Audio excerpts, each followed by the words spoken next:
Y estamos dándole la bienvenida a todas, a todos, un nuevo programa en Con Ojo Clínico, este espacio que hacemos todos los jueves a contar de las 19:30 horas. Hablamos, ¿cierto?, siempre sobre la pandemia, revisamos qué es lo que ha pasado en los últimos días y también en una segunda parte de nuestro programa hablamos sobre algún otro tema que tenga relación con la salud. En el día de hoy vamos a hablar sobre una enfermedad que preocupa. No se han registrado casos en nuestro país, pero sí estamos mirando muy atentos y atentas a lo que está pasando en Europa y también en Estados Unidos, ¿cierto? Incluso también en Asia, con esta hepatitis aguda infantil, esta enfermedad que está afectando a niños menores de 10 años. Vamos a estar hablando con una especialista de la Universidad de Talca sobre ese tema, entregando todos los detalles, síntomas, en qué fijarnos y cómo también prevenir ante esa situación. Y también vamos a estar hablando sobre la trazabilidad.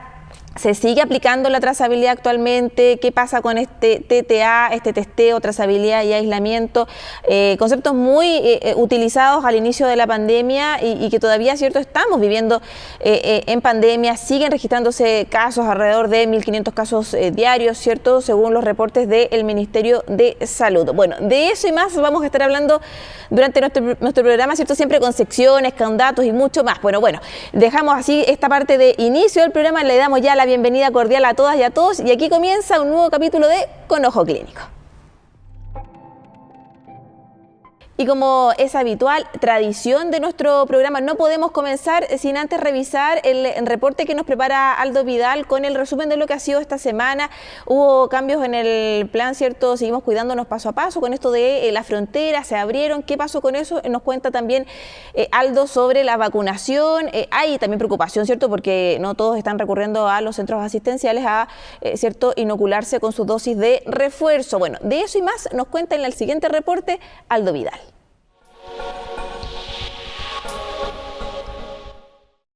Estos son algunos de los hechos más relevantes relacionados con la pandemia ocurridos durante los últimos días. Finalmente, 22 de los 40 pasos fronterizos que hay a nivel nacional reabrieron el pasado 1 de mayo tras más de un año de fronteras terrestres cerradas debido al COVID-19. Todos los pasos se encuentran en nivel 1 de alerta del plan Fronteras Protegidas, por lo que por ahora en ninguno será obligatorio la homologación de vacunas ni los test PCR o de antígenos para detectar el virus, lo que será totalmente aleatorio.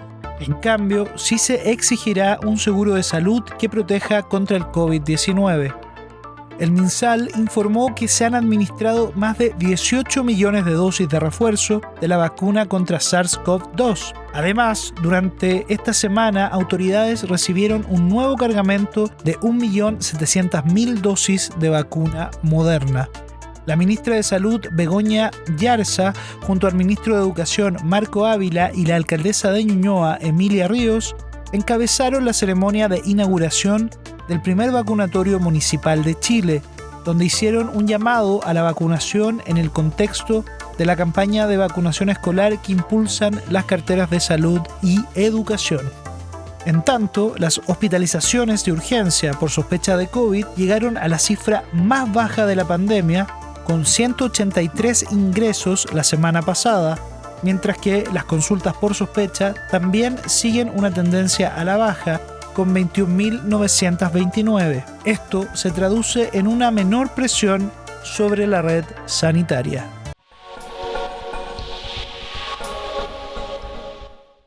Y ustedes ya la están viendo en pantalla, nos acompaña Carolina González, ella es médico familiar, presidenta de la Sociedad Chilena de Medicina Familiar, SOCHIMEF, y también académica de la Universidad de los Andes. Profesora, ¿cómo está? Muchísimas gracias por acompañarnos en Con Ojo Clínico.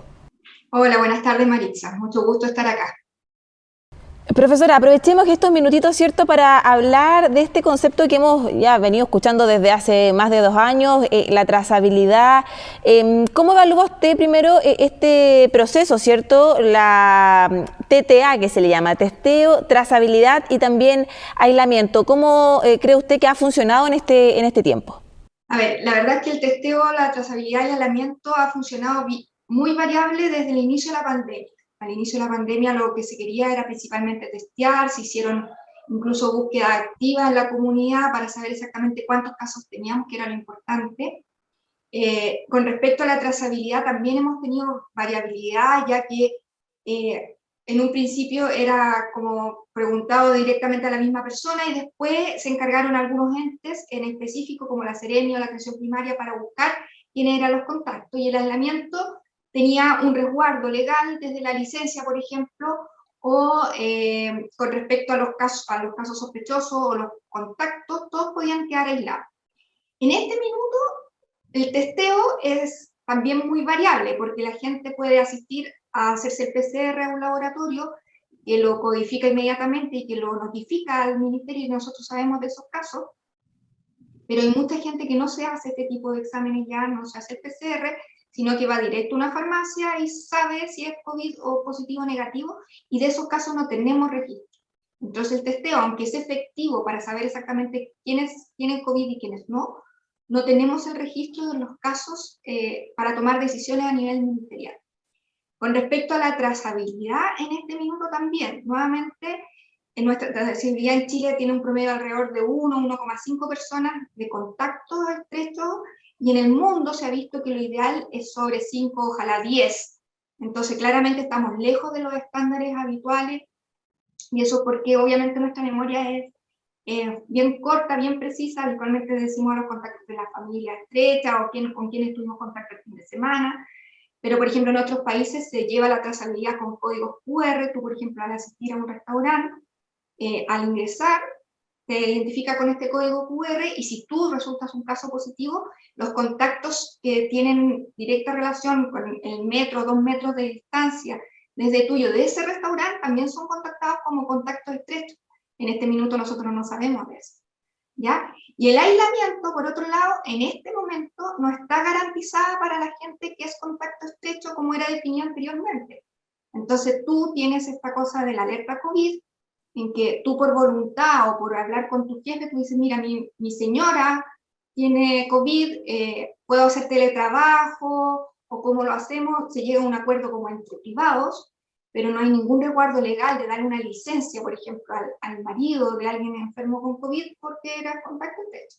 Entonces, como que se ha perdido bastante la eficiencia en ese sistema para poder cortar la cadena de transmisión. Profesora, puntualmente con la trazabilidad, ¿por qué es tan importante, cierto, seguir trazando el hecho de identificar los contactos, cierto, y los contagios? ¿Es necesario retomar también una trazabilidad que sea más universal, cierto, que pueda abarcar a todos por igual? Lo que pasa es que, nuevamente, aquí el objetivo es cortar la cadena de transmisión. Y la cadena de transmisión incluye la trazabilidad y los contactos estrechos que ellos involucran. Entonces, mientras más información tienen, más fácil cortar. Lo otro es decir, no es necesario cortarlo, que es una decisión más bien técnico-política, decir, ya tenemos suficientes casos, suficientes vacunados, ya no es necesario hacer la trazabilidad, como puede ser con otras enfermedades respiratorias. Pero en este minuto también uno ve los informes que vienen desde el exterior, que Europa, Asia, está teniendo nuevos picos de nuevos casos. Entonces, lo más probable es que en un mes, 3 semanas más, nosotros estemos igual como está actualmente Europa, Asia, y que por lo tanto tenemos que resguardarnos. Y además se nos suma lo que es el invierno. Entonces, con nuestra posibilidad de hacer una buena prevención, con un buen corte de la expansión de este tipo de enfermedades, vamos a evitar tener una catástrofe en el invierno, con lo que significan los otros virus, influenza, virus respiratorio sincicial, etc. Bueno, como presidenta de la Sociedad Chilena, cierto, de Medicina Familiar, y pensando en esto mismo, cierto, que plantea usted, las proyecciones que se tienen pensando en el invierno, ¿qué resguardos tenemos que seguir manteniendo? Estamos, cierto, en una rutina un poquito más parecida a la normalidad, cierto, que teníamos previo a la pandemia, más gente en la calle, se ha flexibilizado también el uso de mascarilla, pero pensando en este contexto, en esto que plantea usted misma, ¿qué medidas tenemos que seguir implementando, cierto, en nuestra familia, en nuestro hogar, y que también esto se extrapole a nuestro día a día? Sí, yo creo que hay que seguir manteniendo la guardia bien alta, en el sentido de seguir con la mascarilla dentro de lo posible, tanto en lugares públicos como en privado, porque finalmente eso es lo que corta la cadena de transmisión, ¿ya? La ventilación, que es muy importante, también en todos los lugares posibles, en la oficina, en la casa, en las salas de clase, en el transporte público, evita la transmisión. Lavado de manos frecuente, evita que tú al momento de llevarte la mano a comer o qué sé yo, también te transmitan la infección. Entonces yo creo que hay que seguir manteniendo las medidas básicas de aislamiento, por ejemplo, si es que hay alguien enfermo en la casa, ojalá colocarlo en una pieza aparte para que el resto no se contagie, si están todos contagiados, obviamente aislar la casa, lo que habíamos hecho hasta ahora. Yo creo que no hay que bajar la guardia todavía, estamos en un momento de mucha incertidumbre qué es lo que va a pasar con el COVID y como les digo, con este escenario que se nos viene del invierno más aún.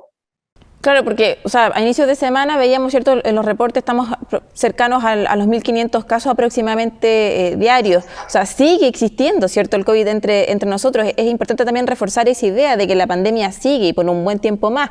Y además se suma el invierno, ¿no? Exacto. Es que yo creo que ahí las cosas comunicacionales no han sido bien dadas. Porque muchos han hablado de la post-pandemia y la verdad es que la pandemia todavía no se ha acabado. Entonces hay que mantener la guardia en alto, mantener dentro de lo posible todas las cosas que hemos hablado, distanciamiento, mascarilla, ventilación, lavado de manos frecuente, y como les digo, si el ministerio o el país decide ya hay que acortar la cadena de transmisión, entonces hay que volver anteriormente de hacer un buen testeo, una buena trazabilidad y un buen aislamiento, y eso hay que darle herramientas a los funcionarios de salud y en específico a la atención primaria para poder hacerlo. Justamente sobre eso le quería preguntar, ¿cómo fortalecemos el sistema de atención primaria y que va de la mano, ¿cierto?, de la trazabilidad? ¿Qué medidas se tienen que tomar? ¿Hay que invertir más recursos? ¿De qué manera también fomentamos, ¿cierto?, y fortalecemos la trazabilidad a través de la atención primaria? O sea, claramente necesita recursos a la atención primaria, eso de base, independiente de la trazabilidad o no. Entonces, si necesitamos gente que haga la trazabilidad, el registro de los contactos estrechos y el seguimiento de aquello, obviamente necesitamos más recursos funcionarios, recursos de transporte, recursos de exámenes, un testeo rápido, o sea, necesitamos más recursos de todas maneras en la atención primaria para lograrlo, que en algún minuto lo tuvimos. Nosotros agradecemos esa posibilidad de haberlo hecho durante la pandemia en su minuto, pero también se nos quitó, quitándonos los recursos y dándoselo en este caso al Ceremi, a quien definió en ese minuto el ministerio.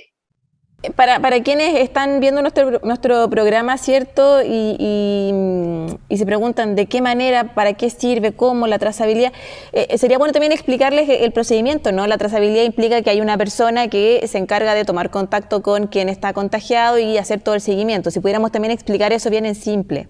Sí, la trazabilidad consiste en que alguien llama al caso de COVID confirmado, y le pregunta específicamente con quién tuvo contactos en un tiempo determinado, que habitualmente puede ser 5 días, una semana antes, ¿cierto?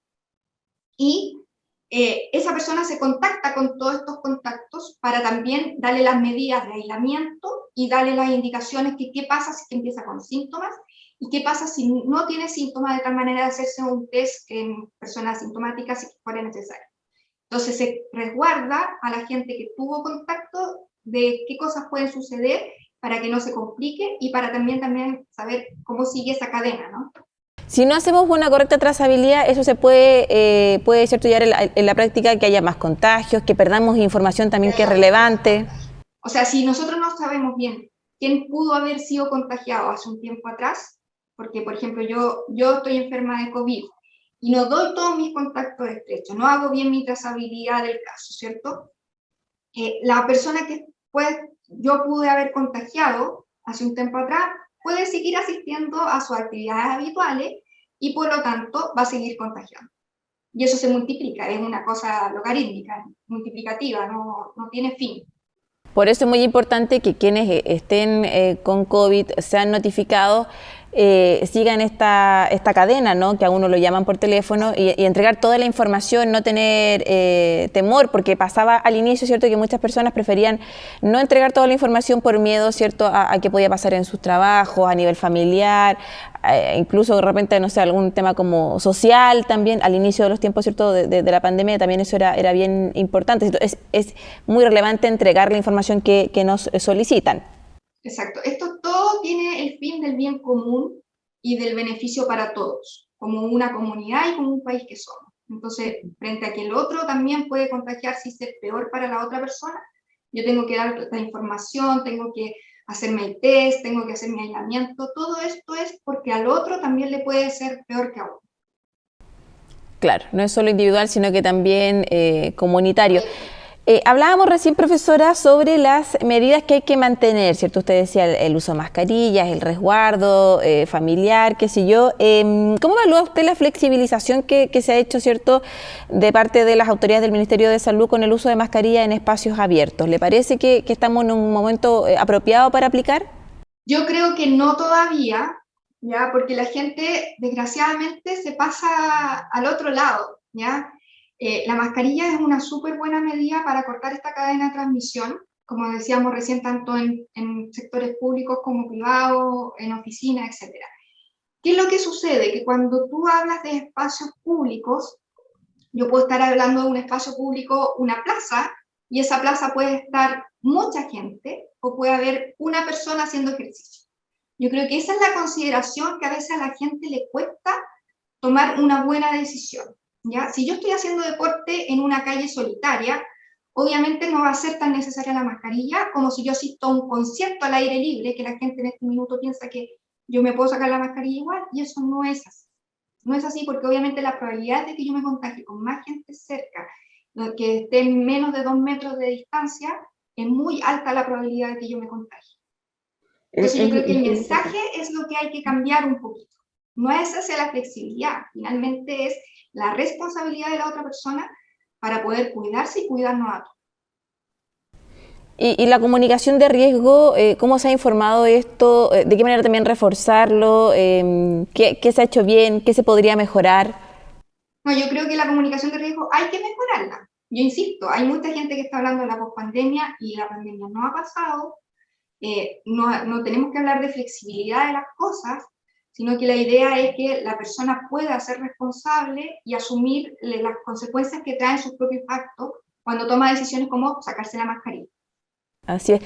Preguntar también por la vacunación. Hemos visto preocupación también, lo han mencionado así las autoridades, ¿cierto?, del Ministerio de Salud, porque no todos están recurriendo a sus dosis de refuerzo. Ha habido una cierta lentitud en este proceso. La importancia también de la vacunación como una estrategia, ¿cierto?, comunitaria. ¿Cómo ha visto también ese proceso durante estos meses? Yo creo que la vacunación ha sido bien compleja para todo el mundo. Finalmente, uno cuando quiere vacunarse, yo que soy médico, yo me quería vacunar con la 4ª dosis, me es difícil saber cuándo me corresponde. Entonces, quizá habría que buscar otras estrategias para hacer recordatoria a la gente de cuándo se debe vacunar. Finalmente se publican estos calendarios, pero uno no está metiéndose, por ejemplo, toda la semana al Ministerio de Salud para saber cuándo le corresponde a uno vacunarse, que puede tener comorbilidades o no, si tiene la fecha de la vacuna o no. Entonces, es bien complejo saber para una persona común cuándo le corresponde vacunarse. Yo creo que hay que buscar otro tipo de estrategias, más masivas, menos progresivas. Ya estamos llegando a un punto en que todos van a necesitar 3ª, 4ª dosis. Entonces hay que buscar otras cosas. Buscar otra estrategia, ¿cierto? Y dentro de eso está también ahí la trazabilidad, el testeo, el aislamiento, mantener esto como una medida básica, ¿no?, para el control de la pandemia, que usted bien decía, no ha terminado, no estamos en pospandemia. No ha terminado. Y no sabemos cómo se nos viene, como les digo, con lo que uno ve de China, que ya está con aislamiento, o en otros países en Europa que también están con pic. Quizás se nos viene un invierno muy, muy duro. Claro, y no solo del COVID-19, sino que también con enfermedades también respiratorias típicas de la temporada. Profesora, le queremos agradecer por estos minutitos, por ser parte de nuestra comunidad que hacemos semana a semana en Conojo Clínico. Que le vaya muy bien, muchísimas gracias. Muchas gracias a ti, Marisa. Y en nuestra sección con ojo de especialista, el especialista justamente Luis Espinosa, neurólogo de Vida Íntegra, nos responde qué es el sueño REM y por qué es importante alcanzarlo. ¿Sabe de qué se trata esto? ¿Cuántas horas duerme usted? ¿Siente que su sueño es reparador? Bueno, de eso nos habla el siguiente especialista.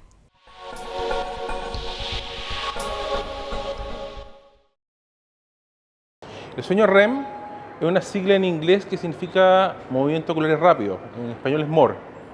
es una etapa del sueño que se llama sueño paradojal. ¿Por qué? Porque en general durante el sueño lo que se ve es que la actividad disminuye, la actividad cerebral es lenta y de alto voltaje. Pero en el sueño REM es al revés, la actividad eléctrica cerebral es muy similar a la vigilia, es de bajo voltaje y es rápida. Y tiene el nombre porque los ojos se mueven y el cuerpo está en un estado de atonía total. Y en general el sueño REM es donde las personas sueñan. No se sabe muy bien la función del sueño REM, se cree que tiene que ver con un proceso de aprendizaje, de recordar lo que uno hizo durante el día o en forma de alegoría o metáfora, algo que lo está molestando uno está sintiendo.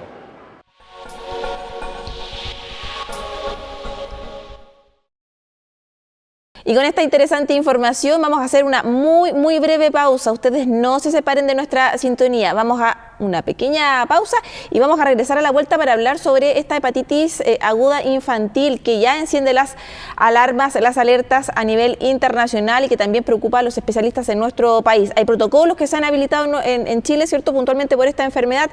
De eso hablamos a la vuelta. Ya regresamos.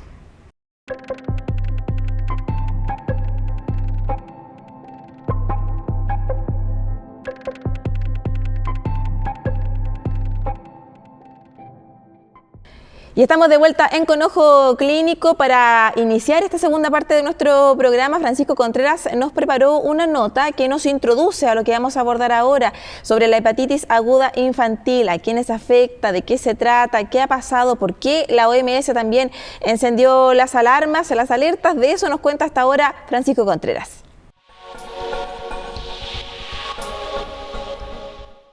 El 15 de abril del 2022, la Organización Mundial de la Salud notificó la aparición de un brote de hepatitis aguda de origen desconocido en el Reino Unido e Irlanda del Norte en niños pequeños previamente sanos, y cada día se conocen nuevos antecedentes de este brote que ya puso en alerta a los servicios de salud en el mundo y también en Chile. Desde entonces ya se han notificado casi 200 casos en el mundo, entre ellos un fallecido y 17 menores trasplantados. Esto incluye más de 100 casos en el Reino Unido, que fue el primer país en identificar casos.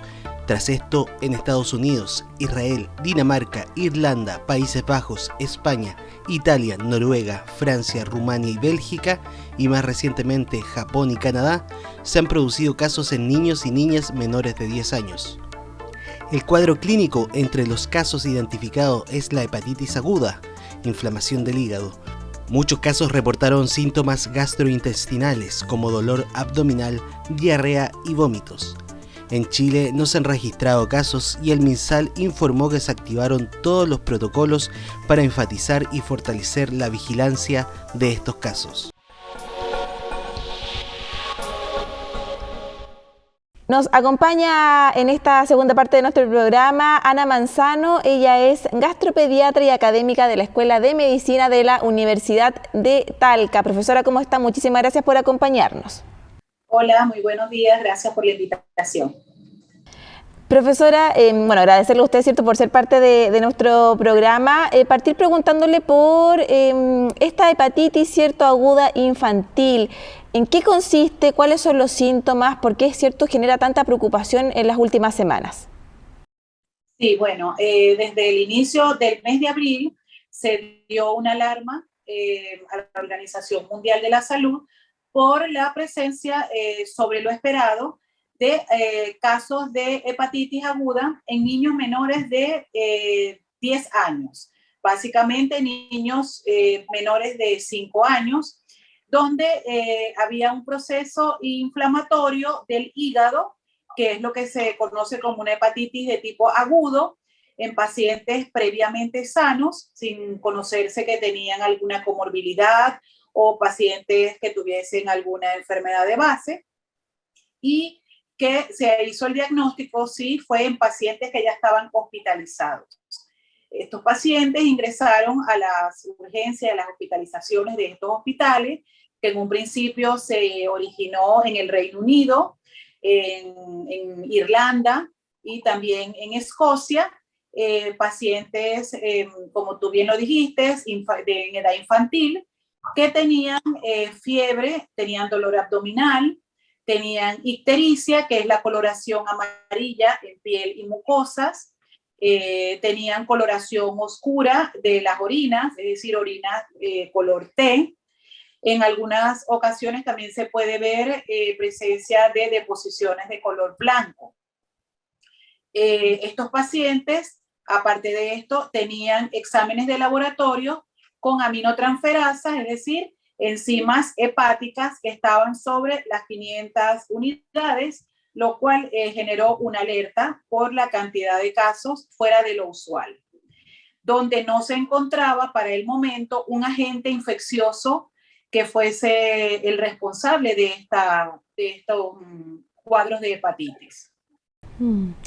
Profesora, ¿hay algún rango de edad? Estamos hablando de niños, de niñas. ¿Por qué la OMS también genera esta alerta mundial? ¿Qué es lo que preocupa, cierto, puntualmente en el caso de esta situación? Porque hepatitis nosotros conocemos, cierto, es una enfermedad que no es una enfermedad extraña o rara, cierto. Lo que llama la atención es que se generen tantos casos de manera seguida, ¿no? Sí, realmente la alerta surge porque, bueno, estamos atravesando una pandemia, entonces lo primero era evaluar si estos cuadros de hepatitis aguda infantil eran debidos a la presencia del coronavirus, lo cual hasta ahora se ha descartado, y que en la mayoría de los casos de estos pacientes, todos en edad infantil, como te explico, por debajo de 10 años, no se había aislado ningún agente viral de los conocidos que producen hepatitis. Es decir, no se ha aislado hepatitis A o el virus de la hepatitis B, C, D o E, ¿ya? Entonces, esto genera una alarma porque son los virus que frecuentemente llamamos virus hepatotróficos porque tienen afinidad por producir un proceso inflamatorio en el hígado. Lo que hasta ahora se conoce es que se han aislado en la mayoría de los pacientes o en alguna cantidad de pacientes considerado el adenovirus. Pero se está planteando que sea un nuevo tipo de adenovirus lo que está condicionando esto. Y la alarma también aparte se genera porque se han presentado ya casos prácticamente en toda Europa y también ahora en Asia. En Estados Unidos es donde han habido casos sospechosos, pero en Latinoamérica todavía no hemos tenido ningún caso. Se había hablado en Chile de que habían 3 casos sospechosos, pero eso fue descartado. Y lo otro también es que la alerta se genera porque estas hepatitis se están desarrollando lo que se denomina una hepatitis aguda fulminante, donde hay una lesión severa de la glándula hepática y que puede desencadenar en un trasplante hepático. De ahí es también que se generó la alerta.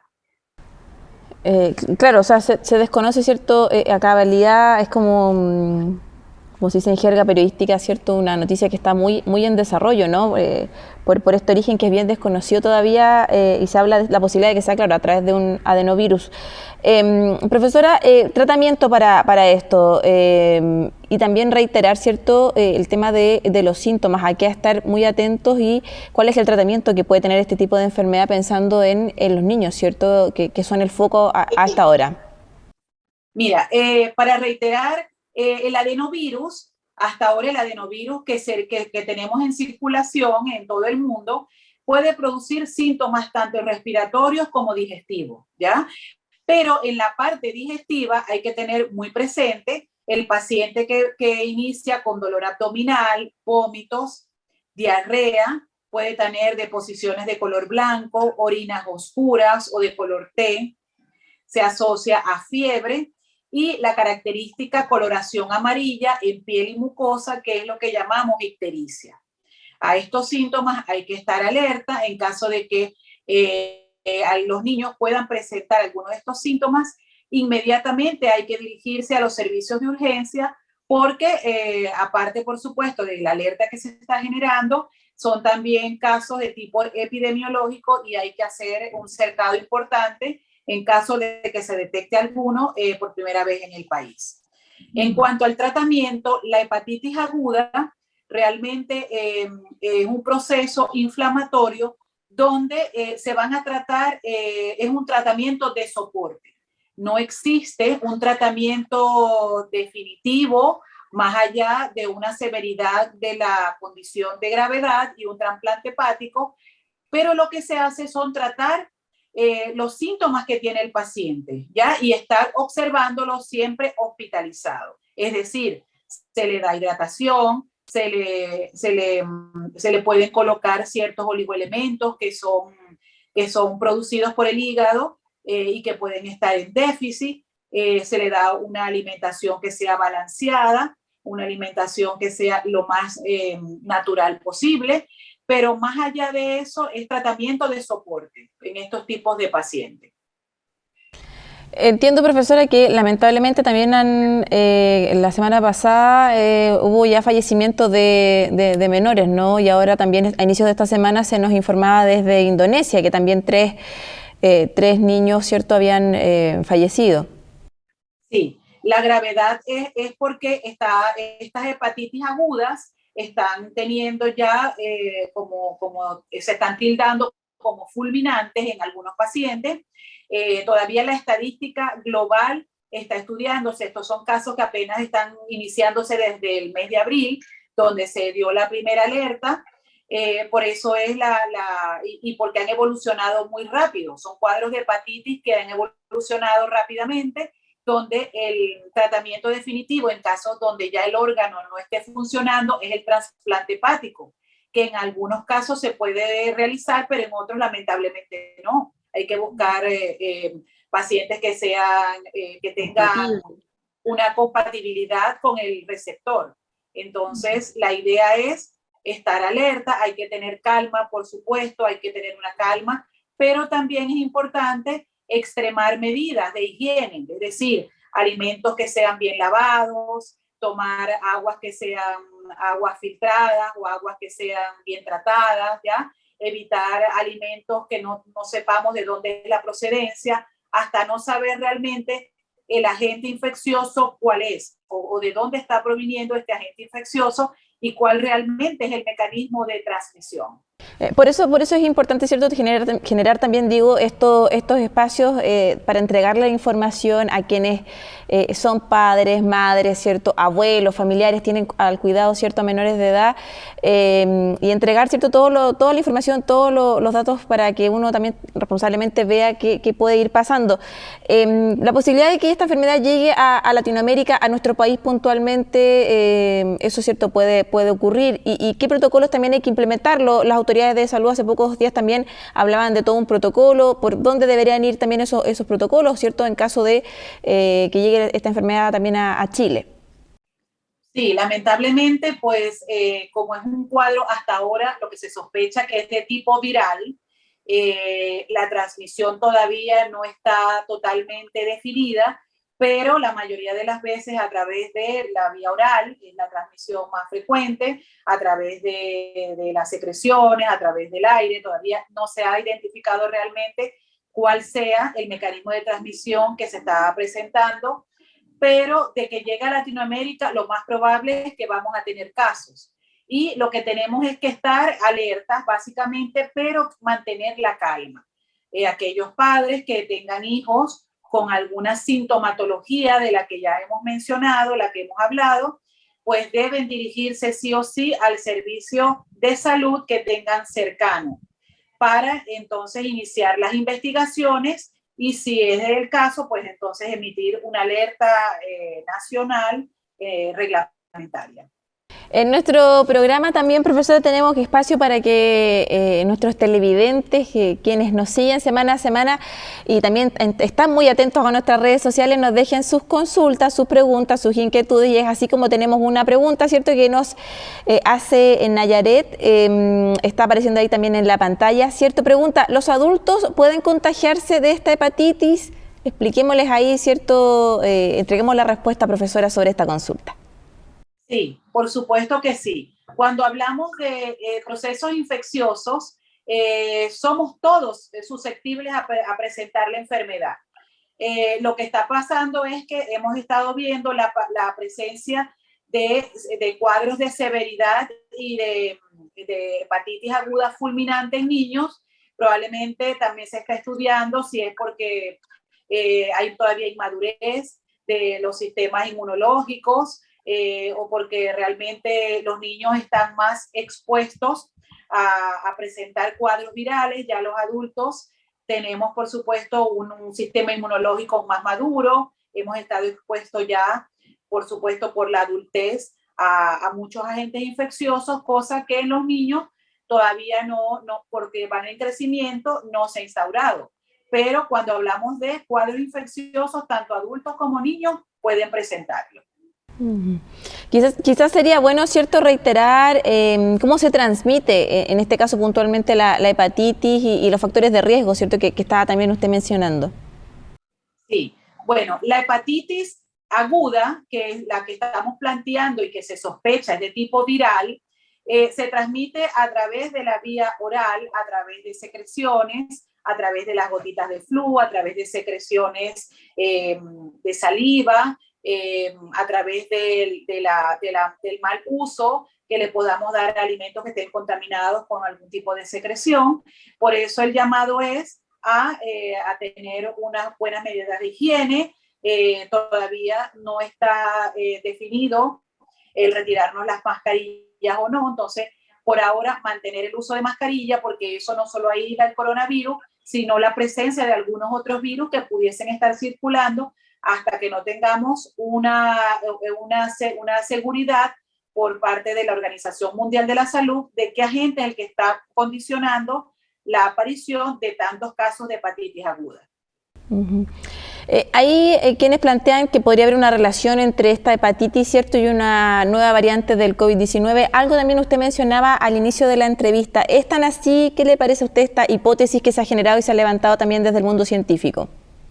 Sí, mira, se ha estado estudiando mucho y es lo que actualmente los investigadores están analizando, es si había alguna relación de la presencia de los casos de hepatitis aguda con los pacientes vacunados con la vacuna del COVID-19. Y llama la atención que la mayoría de estos pacientes no estaban vacunados con el coronavirus, ¿ya? Entonces, no se le puede adjudicar la presencia de la hepatitis aguda a la vacuna. Eso es importante mantenerlo presente. Se está planteando otro tipo de coronavirus que también pudiesen estar presentándose o la presencia de un nuevo tipo de adenovirus. Se está planteando que sea del tipo 40 y 42, que son los que se están estudiando y los que se han aislado en la mayoría de los pacientes. Pero el COVID-19, que es el que causó la pandemia, todavía no se ha aislado en ningún paciente con el cuadro de hepatitis aguda. Reiteremos entonces, estamos hablando, ¿cierto?, de una situación que afortunadamente hasta ahora, ¿cierto?, no hemos tenido casos en la región a nivel latinoamericano, ¿cierto? Son casos que se generan en Europa, en Estados Unidos. Hay una preocupación, una alerta, ¿cierto?, desde la OMS. Esto afecta principalmente a niños, ¿cierto? Sería bueno también, profesora Manzano, reiterar, ¿cierto?, las medidas que hay que tomar, no generar tampoco una alarma, porque sí, pero sí estar muy conscientes, muy preparados, muy atentos a lo que puede ir sucediendo en las próximas semanas. El tema de la higiene, decía usted, y también el uso de la mascarilla, sobre todo ahora que se ha flexibilizado en nuestro país, y hay también una campaña bien importante de explicarle a la gente de que solo en espacios abiertos y que para el resto de las actividades hay que seguir utilizando esta herramienta. Sí, mira, es importante también que la población entienda que los procesos infecciosos, sobre todo de tipo viral, la transmisión es muy fácil. Por eso es que el COVID-19 se convierte en una pandemia, porque la transmisión y la permanencia del virus en el aire era por más de lo que se esperaba y condicionó pues la aparición de la pandemia. Esperemos que en cuanto a estos cuadros de hepatitis aguda que realmente afecta a la población infantil, que es bastante importante, tenemos sobre todo los pediatras, los gastroenterólogos pediatras y todos los que trabajamos en el área de salud infantil, estamos en alerta. ¿Por qué? Porque es una población muy susceptible, ¿ya? Entonces, lo ideal es estar atento, mantenerse la mascarilla. Yo siempre he dicho que si usted no necesita quitársela, y hemos estado más de 2 años usándola, pues sigamos usándola, sobre todo en espacios cerrados, los niños en los colegios.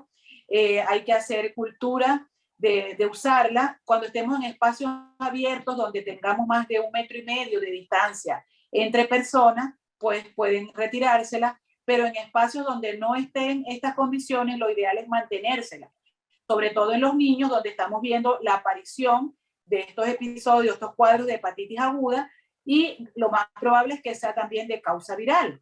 Cuando hablamos de causa viral, pues entonces estamos en presencia de una rápida diseminación del virus.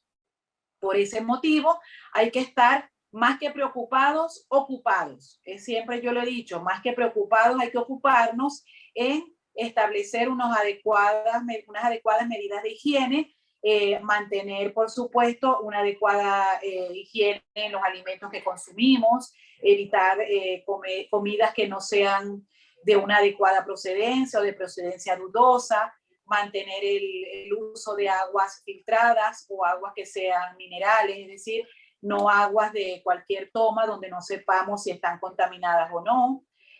Básicamente eso, y ante los síntomas que mencionamos, pues dirigirse inmediatamente al centro de salud más cercano que tengan para iniciar los pasos de investigación. Ahí está toda la información clarita como el agua, ¿cierto? Como se podría decir en una jerga popular. Profesora Ana Manzano, muchísimas gracias por acompañarnos y por entregarnos toda esta información en nuestro programa. Que le vaya muy, muy bien. Bueno, muchas gracias a ustedes y espero que sea de utilidad todo lo que les he mencionado. Así será, que le vaya bien. Chao, chao. Hasta luego. Chao, chao. Y esta semana en nuestro dato de utilidad le vamos a hablar sobre el nuevo bono por el alza de la canasta básica. Todos y todas hemos visto, ¿cierto?, cómo se han incrementado los valores en nuestros productos básicos, como por ejemplo el aceite. Bueno, a partir de este mes, a partir de mayo, se espera que el gobierno entregue un nuevo bono a las familias, ¿cierto?, chilenas para poder compensar de alguna manera y hacer, ¿cierto?, frente al alza del valor de la canasta, ¿cierto?, de alimentos básicos, ¿cierto?, que tenemos en nuestro país. Todo esto a consecuencia de la inflación en Chile. Hay distintos factores, distintas causas, como también, por ejemplo, incluso lo que está pasando en Ucrania y Rusia, que eso también ha hecho que incluso el precio del grano suba, y eso ha también encarecido, por ejemplo, lo que decíamos sobre el aceite. El bono mensual que fijaron las autoridades, ¿cierto?, en nuestro país inicialmente es de un poquito más de 6.000 pesos, 6.410 pesos por carga familiar, una cifra equivalente, ¿cierto?, al aumento que han ido registrando en los últimos meses también los precios de los alimentos y productos que conforman esta canasta básica familiar. De acuerdo a lo explicado, ¿cierto?, por las autoridades, puntualmente por el ministro de Hacienda, ¿cierto?, el ministro Mario Marcel, esta nueva ayuda, ¿cierto?, estatal, ¿cierto?, va a ser otorgada a los beneficiarios del subsidio único familiar, ¿cierto?, o también a través de la asignación familiar. Si quieren tener más información, pueden visitar la página que está apareciendo por aquí en la pantalla. Es www.isp.gov.cl. Ingresen ahí, tienen todos los detalles sobre este nuevo bono que viene a ayudar, ¿cierto?, a las familias por el alza de los productos. Y dejamos hasta acá nuestra edición de Con Ojo Clínico de esta semana. Ya llevamos más de 40 programas desde que iniciamos, ¿cierto?, nuestras temporadas el año pasado.